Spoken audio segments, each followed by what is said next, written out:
একটি ছোট্ট লাইটার, যার দাম একসময় ছিল মাত্র কয়েক পয়সা। আজ সেই লাইটারই হাজারো বাস্তুচ্যুত পরিবারের কাছে বেঁচে থাকার সবচেয়ে মূল্যবান জিনিস।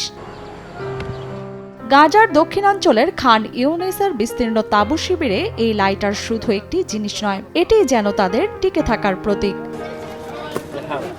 চুলায় আগুন জ্বালানো থেকে শুরু করে একবেলার খাবার রান্না, সবকিছুই যেন আটকে আছে একটি ছোট্ট আগুনের শিখার ওপর। খাবার আছে কি নেই তার আগে প্রশ্ন ওঠে, আজ আগুন জ্বলবে কিনা।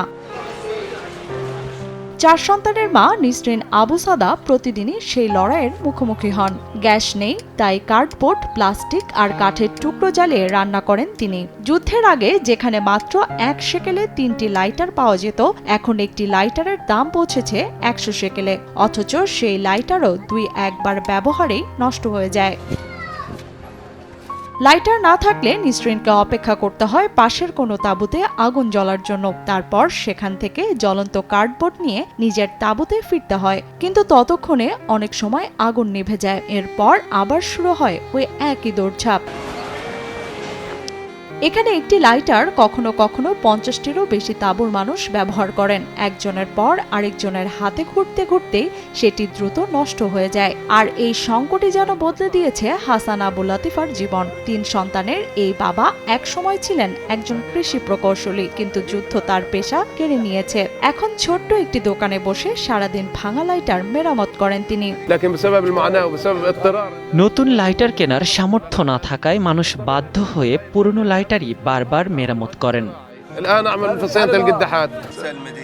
তিনি আরও জানান, একটি লাইটার ঠিক করতে খরচ হয় 20 থেকে 30 শেকেল। শুধু দামই নয়, রয়েছে আরেক সংকট। লাইটারের জন্য প্রয়োজনীয় বুটেন গ্যাস গাজায় পৌঁছায় না, ফলে বাধ্য হয়ে গৃহস্থালির গ্যাস ব্যবহার করা হয়, যা লাইটারকে দ্রুত নষ্ট করে দেয়। আর খুচরা যন্ত্রাংশ সংগ্রহ করতে হয় পুরনো ভাঙা লাইটার থেকে।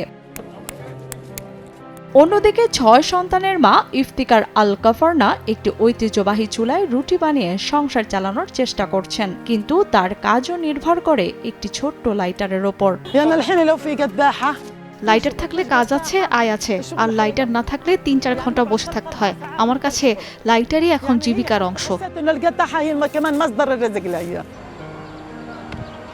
জাতিসংঘের তথ্য অনুযায়ী দীর্ঘদিনের যুদ্ধে গাজার অর্থনীতি কার্যত ধ্বংস হয়ে গেছে। বেকারত্ব 80% বেশি, আর দারিদ্র্য পৌঁছেছে প্রায় 100%। সাধারণ মানুষের কাছে প্রতিদিনের প্রয়োজনীয় জিনিসও এখন বিলাস পণ্যে পরিণত হয়েছে।